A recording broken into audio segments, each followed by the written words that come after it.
नौकरी पेशा आदमी के लिए बचत के तौर पर प्रोविडेंट फंड यानी ईपीएफ की रकम सबसे अहम होती है। इस रकम के जरिए लोग अपने भविष्य के लिए फंड जुटा पाते हैं। इस फंड पर सरकार की ओर से हर साल ब्याज भी दिया जाता है। ये ब्याज पीएफ खाता धारक को मिलता है। कोरोना काल में नौकरी पेशा लोगों ने बचत फंड पीएफ को जमकर खर्च किया। अब पीएफ फंड को मैनेज करने वाली संस्था ईपीएफओ के 6 करोड़ खाता धारकों के लिए एक अहम खबर है। ईपीएफओ की बैठक में वित्त वर्ष 2019 और 20 के ब्याज पर फैसला लिया गया है। दरअसल ईपीएफओ ने तय किया है कि वह वित्त वर्ष 2019-20 के लिए पीएफ फंड पर तय ब्याज का भुगतान 2 किस्तों में करेगी। इसका मतलब यह हुआ कि जो ब्याज पीएफ खाता धारकों को अब तक एक साथ मिलता रहा, वो अब 2 हिस्सों में दिया जाएगा। ईपीएफओ की तरफ से कर्मचारी भविष्य निधि यानी ईपीएफ पर 8.50 की तय दर में से फिलहाल 8.15% ब्याज का भुगतान किया जाएगा।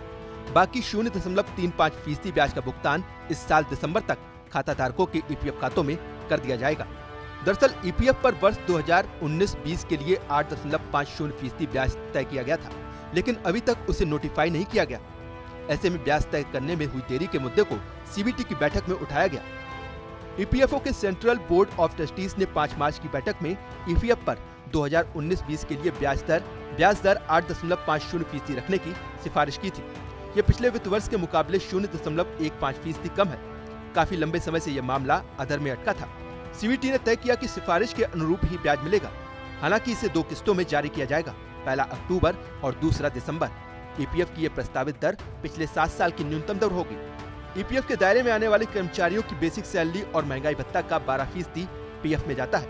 इतना ही योगदान कंपनी की तरफ से भी जमा होता है। हालांकि कंपनी का हिस्सा 2 हिस्सों में बांटा जाता है। इसमें से 8.33% ईपीएस यानी एम्प्लॉय पेंशन स्कीम में जाता है, वहीं बाकी का हिस्सा पीएफ खाते में जाता है।